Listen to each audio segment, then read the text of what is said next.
शङ्करांश भूम शङ्करार्यपीठसद्गुरून् शुद्धसत्त्वभासुरान् सुवर्त्मनीतभूसुरान् सर्वभूतसौख्यदान् क्षमाकरान् यतीश्वरान्. அசதகரணாங்கிற காரிகை சொன்னேன் இல்லையா, அதனுடைய அர்த்தம் நிரூபணம் பண்ணல, ஜஸ்ட் பதச்சேதம் தான் சொன்னேன். அது சொல்ல மறந்து போச்சு, அது முதல் சொல்றேன். அது நான் ஒரு இன்ட்ரோடக்ஷன் கொடுத்திருந்தேன்.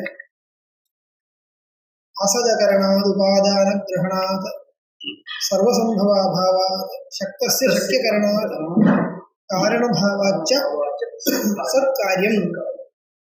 இது இந்த காரிகையினால சத்காரியவாதம் என்கிற ஒரு சித்தாந்தத்தை நிரூபணம் பண்றார். சத்காரியவாதம் ஒன்றும் இல்லை, ஒவ்வொரு காரியமும் உற்பத்திக்கு முன்னாடியே சத்தா இருக்கு, உற்பத்திக்கு முன்னாடியே சத்தா இருக்குன்னு ஒரு வாதம். அது உடனே கேள்வி வரும், உற்பத்திக்கு முன்னாடியே இருக்குன்னா அதனுடைய உற்பத்தி பண்றதுக்காக சிரமப்படுறது எதுக்கு? உற்பத்தி பண்றதுக்காக பலவித சிரமங்கள் இருக்கிறதா தெரியறது லோகத்துல. காரண சாமகிரின்னு சொல்லுவோம். ஒரு கடத்தை பண்ணோம்னா அதுக்கு தண்ட சக்கராதிகள் எல்லாம் எடுத்துட்டு வேலை பண்ணாதான் கடம் வரும். நீங்க சொல்ற மாதிரி அந்த காரியமான வஸ்து உற்பத்திக்கு முன்னாடியே இருக்குன்னு சொன்னால் இந்த காரக வியாபாரங்கள் எல்லாம் வியர்த்தமா போயிடுமேன்னு ஒரு கேள்வி வரும். காரக வியாபாரம் சொன்னால் அதனுடைய உற்பத்தி பண்றதுக்காக எவ்வளவு என்னென்னவோ சிரமங்கள் இருக்கோ அது எல்லாமே காரக வியாபாரம். ஒரு கர்த்தா ஏதோ சில வேலை பண்ணா தானே அது ஒரு ப்ராடக்ட் வரும். அது அந்த வேலையெல்லாம் வியர்த்தமா போயிடுமே, ஏன்னா ஏற்கனவே இருக்குன்னா அந்த சித்தாந்தம் தப்பா கேட்பான், அதுலேயோ பதில் கொடுப்பான். அப்படி இல்லை, அது இருக்குன்னு சொன்னா ஸ்தூல ரூபேண இருக்குன்னு அர்த்தம் இல்லை, சூக்ஷ்ம ரூபேண இருக்கு. சூக்ஷ்ம ரூபேண இருக்குன்னு தான் அர்த்தம். அப்ப சூக்ஷ்ம ரூபேண எங்க இருக்குன்னு கேட்டா உபாதான காரணத்திலேயே இருக்கு. ஒரு கடன்னா அதனுடைய உபாதான காரணம் மண்ணு. அதோட சேர்ந்த அந்த காரியவஸ்து சத்தாகவே இருக்கு, அசத்து இல்லை, சத்தாகவே இருக்கு. ஆனா சூக்ஷ்ம ரூபேண இருக்கு. அப்ப சூக்ஷ்ம ரூபேண இருக்கிற அந்த வஸ்துவை ஸ்தூல ரூபமா மாத்துறதுக்கு காரணங்கள் எல்லாம் தேவைப்படுது. ஏதோ ஒரு வேலை பண்ணணும்னா ஒரு காரக வியாபாரம், கர்த்தாவினுடைய வியாபாரம், கர்த்தாவை சில வேலைகள் பண்ணணும்னா அது எதுக்கு தேவைப்படுறதுன்னா இதுக்குதான். சூக்ஷ்ம ரூபத்தில் இருக்கிற வஸ்துவை ஸ்தூல ரூபமா கொண்டு வர்றதுக்கு இதை உபயோகப்படும். அதனால ஒன்றும் விரோதம் கிடையாது, இந்த சித்தாந்தத்தில் விரோதம் கிடையாதுன்னு அவளுடைய அபிப்பிராயம். இனிமே அதனுடைய சமர்த்தனம் பண்றதுக்காக பல தர்க்கங்கள் சொல்றார். அசதகரணாத். இப்போ என்ன சொல்றாருன்னா, நம்ம இப்ப சொன்ன மாதிரி ஒரு காரியம் அதனுடைய உற்பத்திக்கு முன்னாடியே சத்தா இருக்கணும், சூக்ஷ்ம ரூபமா இருக்கட்டும், ஆனா சத்துன்னு சொல்லணும். அது சொல்லலைன்னால் என்ன வரும்? அசத்துன்னு ஆயிடும். சத்து இல்லைன்னா அதனுடைய ஆப்போசிட் அசத்து. இதுக்குதான் அசத்காரியவாதம்னு பேர். ஒரு காரியம் உற்பத்திக்கு முன்னாடி அத்தியந்தம் அசத்து. அப்போ கடத்தினுடைய உற்பத்திக்கு முன்னாடி அந்த மண்ணு தான் இருக்கு, அதுல கடத்தோட எந்த சம்பந்தமும் இல்லை. கடம் மண்ணுல உற்பத்திக்கு முன்னாடி சத்தா அசத்தாத கேட்டா அசத்துன்னு அபிப்பிராயம். உற்பத்திக்கு முன்னாடி அந்த கடம் மண்ணுல கிடையவே கிடையாது, அத்தியந்தம் அசத்து. இது ஒரு சித்தாந்தம். இப்படி ஒத்துண்டு போனா என்ன வரும்? அது சரியா இருக்காதுன்னு சொல்றான். என்ன காரணம்? அசத் அகரணான்னு சொல்றான். சத்தால காரணம் பண்ண முடியாது, அசத்தினுடைய உற்பத்தி வர முடியாது. உற்பத்திக்கு முன்னாடி அந்த காரியம் அசத்தா இருந்தால் அதனுடைய உற்பத்தியே வரப்போறதில்லை அர்த்தம். அசதக அனுப்பத்தியமானத்வான்னு அர்த்தம். அசதகரணாதித்யஸ்ய அர்த்தः அசதக அனுப்பத்தியமானத்வா, அசத்துக்கு உற்பத்தி வர முடியாது. அதனால உற்பத்தி வரதா இருந்தால் அது சத்துன்னு சொல்லணும், அசத்து உற்பத்தி வர முடியாது. ஏன்னா வரும்னா சசசிருங்கத்துக்கும் உற்பத்தி வரலாமே, ஏன் வரல கேட்டால் அது அசத்தா இருக்கிறதுனால உற்பத்தி வரலாம். அந்த மாதிரி இந்த காரிய பதார்த்தமும் உற்பத்திக்கு முன்னாடி அசத்துன்னு சொல்றதா இருந்தால் அதுக்கு உற்பத்தி வர்றதுக்கு சான்ஸே கிடையாது. அசதகரணா. அப்புறம் உபாதான கிரகணா. அதுக்கு என்ன அர்த்தம்னா, இந்த வஸ்துவுக்கு இதுதான் உபாதானம், இது இல்லை என்கிற ஒரு நியமம், ரூல், வியவஸ்தை இருக்கு லோகத்துல. அந்த வியவஸ்தையே இல்லாம போயிடும். அசத்காரணம் எதிலிருந்து எது வேணும்னா வரலாம்னு வரும். இப்போ கடத்துக்கு மண்ணு தான் உபாதானம், நூல் இல்லை. வஸ்திரத்துக்கு நூல், தந்து தான் உபாதானம், மண் இல்லை. இப்போ நீங்க சொல்ற மாதிரி உற்பத்திக்கு முன்னாடி காரியம் அசத்தா இருந்தால் கடம் உற்பத்திக்கு முன்னாடி மண்ணில் இருக்கா? இல்லை, கிடையாது. மண்ணிலையும் வசத்த, தந்துவிலையும் வசத்த, இங்கேயும் வசத்த, அங்கேயும் வசத்த. அப்போ எதிலிருந்து வரணும்னா வரலாமே. அப்போ உபாதான நியமம் இல்லாமல் போயிடும். உபாதான நியமோ நஸ்யாத் அஸ்ய காரியஸ்ய இதமேவ உபாதானம் இத்தேவம் லோகே கஷ்டன நியம சக நியம ந ஸ்யாத். அந்த நியமமே இருக்க முடியாது. அந்த நியமம் இருக்கணும்னா என்ன வேணும்? சத்காரிவாதத்தை ஒத்துண்டாகணும். அந்த சத்காரிவாதத்தை ஒத்துண்டு போகிறதா இருந்தால் என்ன சௌகரியம்னு கேட்டால், यद्यपि घटः उत्पत्तेः पूर्वं स्थूलरूपेण नास्ति परन्तु सूक्ष्मरूपेण अस्ति. कुत्र? मृदि अस्ति, तन्तुषु नास्ति. घटः उत्पत्तिக்கு मुन्नाडि मृदि सूक्ष्मरूपेण अस्ति. कुत्र सूक्ष्मरूपेण अस्ति? मृदि सूक्ष्मरूपेण अस्ति, न तु तन्तुषु. तस्मात् तन्तुभ्यः सकाशात् घटः नोत्पद्यते, मृदः सकाशादेव उत्पद्यते. अतः मृदेव घटस्य उपादानं न तन्तुः. ஈதிருஷி வியவஸ்தா. இப்படி ஒரு வியவஸ்தை கிடைக்கணும் நமக்கு. இல்லைன்னா அந்த வியவஸ்தையே இல்லாமல் போயிடும். அதனால சத்காரியவாதத்தை ஒத்துண்டாகணும்னு சொல்றது. அசதகரணாத் உபாதான கிரகணா. அடுத்தது சர்வசம்பவாபாவா. அது இதனுடைய ஒரு எக்ஸ்டென்ஷன் தான். உபாதான நியமமே இல்லாமல் இருந்தால் என்ன கேட்கறதா இருக்கு? உபாதான நியமமே வேண்டாம் கேட்டால் அதனுடைய பதில் கொடுக்கிறார். இதுக்கு இதுதான் உபாதானம் என்கிற நியமம் இல்லாத போனால் சர்வசம்பவா சியாத், சர்வஸ்மாத் சர்வம் சம்பவேத். எதிலிருந்தும் எதுவும் வரலாம். அப்படி ஒரு அவ்யவஸ்தை வந்து போயிடும். அதனால சர்வசம்பவாபாவா. அப்புறம் சக்தஸ்ய சக்கிய காரணம். இதுக்கு ஒரு இது கொடுக்கணும், சங்கதி கொடுக்கணும், அதாவது வியாக்கியானம் பண்ணணும். இதுக்கு மேல பூர்வபக்ஷி கேட்கிறா, நீங்க நினைக்கிற மாதிரி குழப்பம் வராது. காரியம் உற்பத்திக்கு முன்னாடியும் உற்பத்தி வர்றதுக்கு முன்னாடியே சத்துன்னு எதுக்கு சொல்லணும்? அசத்தாகவே இருக்கட்டும். பூர்வபக்ஷி கேட்கிறான். அப்போ காரியம் உற்பத்திக்கு முன்னாடி அசத்தா இருந்தா என்ன தோஷம் வரப்போறது கேட்டா, சர்வசம்பவா சியாத். எதிலிருந்தும் எதுவும் வரலான்னு தோஷம் வருவது தானே நீங்க கேட்குறீங்க. அப்படி வராதுன்னு ஒருத்தர் சொல்றார். அவ என்ன சொல்றாருன்னா, அதுக்கு மேல ஒரு ஆர்குமெண்ட் பண்றா. காரியம் உற்பத்திக்கு முன்னாடி அசத்து தான், ஆனால் எதிலிருந்தையும் எதுவும் வரலாம் என்கிற ஆபத்தி தோஷம் வராது. என்ன காரணம்னா, இப்போ மண்ணில் இருந்து தான் கடம் வரும், தந்துவிலிருந்து வராது. என்ன காரணம்னா, மண்ணில் வந்த ஒரு சக்தி இருக்கு. கடத்தை உற்பத்தி பண்றதுக்காக ஒரு சக்தி, அது மண்ணில் தான் இருக்கு, நூல் கிடையாது. அதனால நூல் இருந்து வராது. சரியா போச்சு, அவ்வளவுதான். அதனால எதிலிருந்தும் எதுவும் வரக்கூடாது. வாஸ்தவம் தான். இந்த தோஷத்தை நிவர்த்தி பண்றதுக்காக காரியம் உற்பத்திக்கு முன்னாடியே இருக்குன்னு சொல்றது அதிகம். அப்படியெல்லாம் சொல்லக்கூடாது. காரியம் உற்பத்திக்கு முன்னாடி கிடையாதுன்னு வச்சுட்டு போயிடலாம். அப்படின்னா காரியம் உற்பத்தியை பூர்வம் மாஸ்து இருக்க வேண்டாம். ஆனால் நீங்க சொன்ன தோஷம் வராது. எதிலிருந்தையும் எதுவும் வரலாம், அப்படி ஒரு தோஷம் வராது. ஏன் நான் என்ன வியவஸ்தை பண்ணலாம் கேட்டா, எங்க காரியத்தை உண்டு பண்றதுக்கு சக்தி இருக்கோ அதுதான் உபாதானம். எதிலிருந்து காரியம் வரதா தெரியறதோ அதுல அந்த சக்தி இருக்குன்னு தெரிந்து கொள்ள வேண்டும். அப்படின்னா மிருதி கடஜனனானுகூலா சக்தி அஸ்தி, தந்துஷு நாஸ்தி. தஸ்மாத் மிருதஸ்ய காஷாதேவ கடோ ஜாயதே நது தந்துப்யா. வியவஸ்தை பண்ணலாமே கேட்கலாம். அதுக்கு பதில் கொடுக்கிறார். அப்படி இல்லை, சக்தஸ்ய சக்கிய கரணா. என்ன அர்த்தம்? நீங்க சொல்றது நான் ஒத்துக்கிறேன். மிருத்தில் தான் கட ஜனனார்த்தம் சக்தி அஸ்தி. கடத்தை உண்டு பண்ணக்கூடிய சக்தி மண்ணில் தான் இருக்கு, பந்துவில் இல்லைன்னு சொல்றீங்க. இருக்கட்டும், அப்படியே இருக்கட்டும். ஆனால் இந்த சக்தி என்ன பண்றது கேட்டால் அந்த காரியத்தை உண்டு பண்றதுன்னு சொல்லணும்.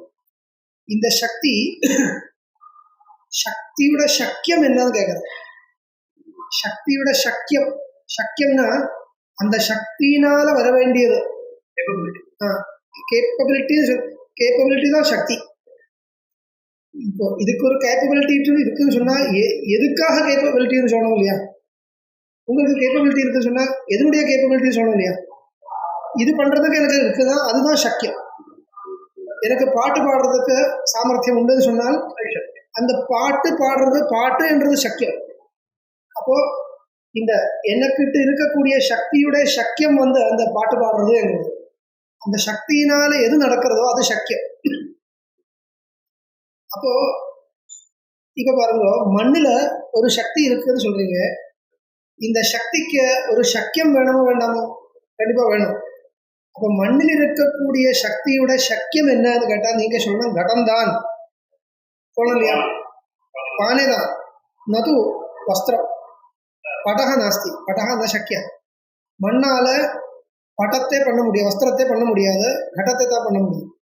அப்படி இருந்தால் மண்ணில் இருக்கக்கூடிய சக்தியுடைய சக்கியம் என்னது? கடம் தான் சக்கியம், படம் சக்கியம் இல்லைன்னு சொல்லி ஆகணும்.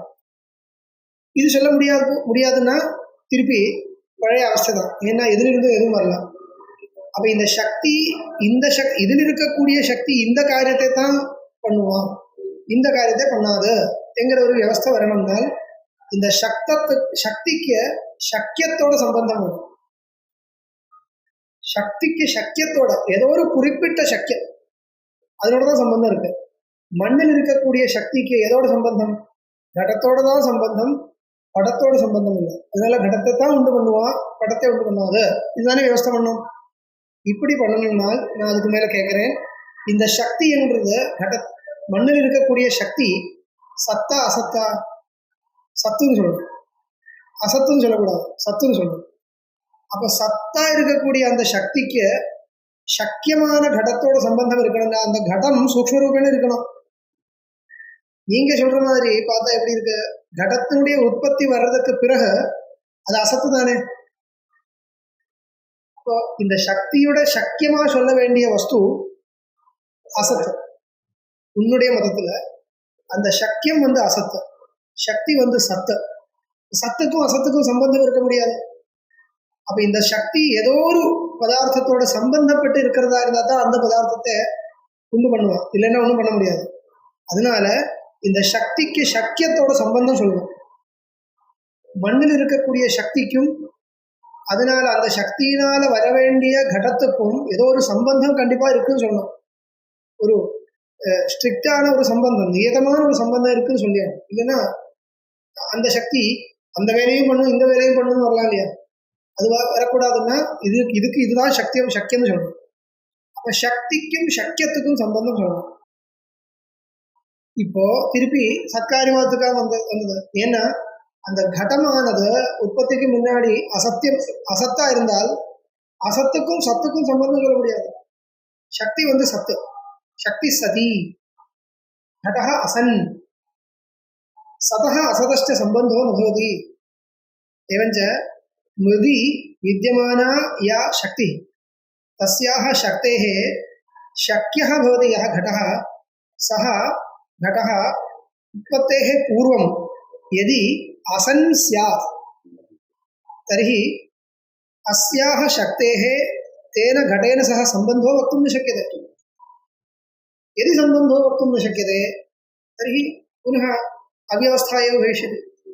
அதனால ஒரு சக்தி ஒத்துக்கிறேன்னு சொல்றதுனால இந்த தோஷத்தை வாரணம் பண்ண முடியாது, இந்த தோஷத்தை நிவர்த்தி பண்ண முடியாது.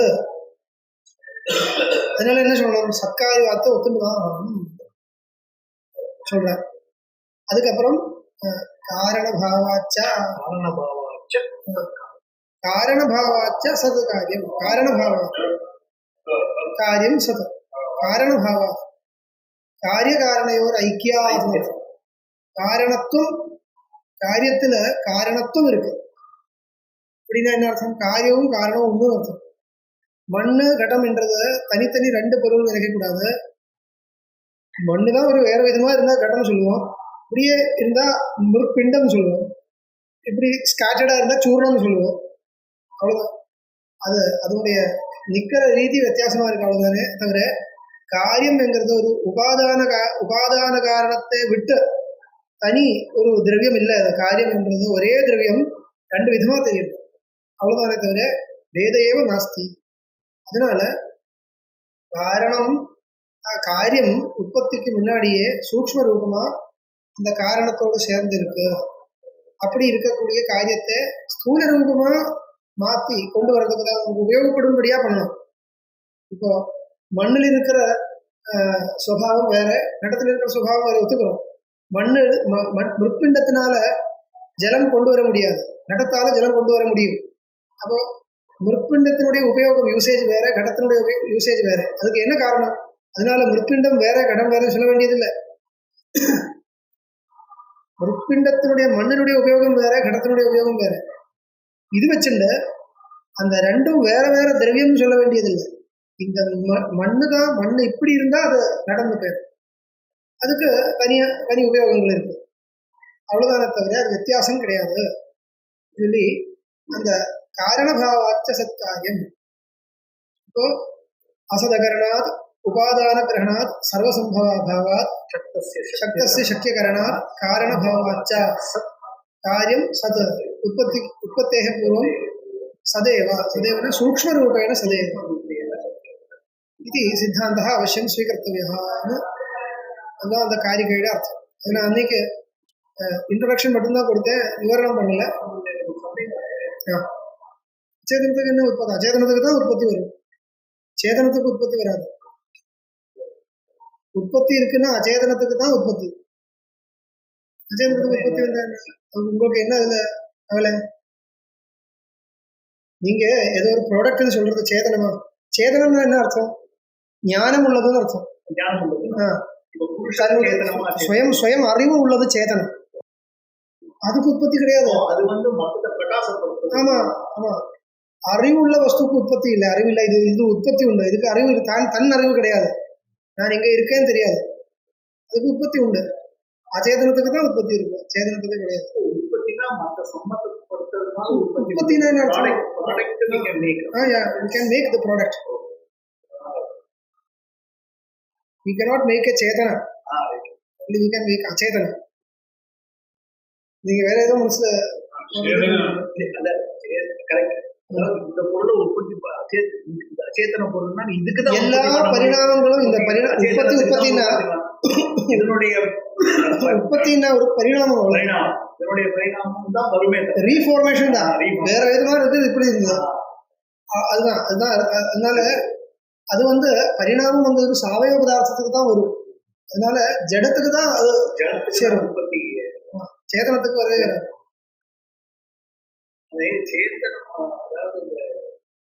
சேதனுடைய சம்பந்தத்தான உற்பத்தி ஆகும். அது இருக்கட்டும், அது இருக்கலாம், அது எல்லாத்துக்குமே அந்த மாதிரி கண்டிப்பா ஒரு சேதனுடைய சம்பந்தம் இருக்கு. ஏதோ பரிணமிக்கிறதுனால் ஒரு சேதனுக்காக தான் பரிணமிக்கிறது, இல்லைன்னா பரிணமிக்காது. अस्ति परिणामस्तु अचेतनस्यैव. சேதன சம்பந்தத்தினால அச்சேதனத்துக்கு பரிணாமம்.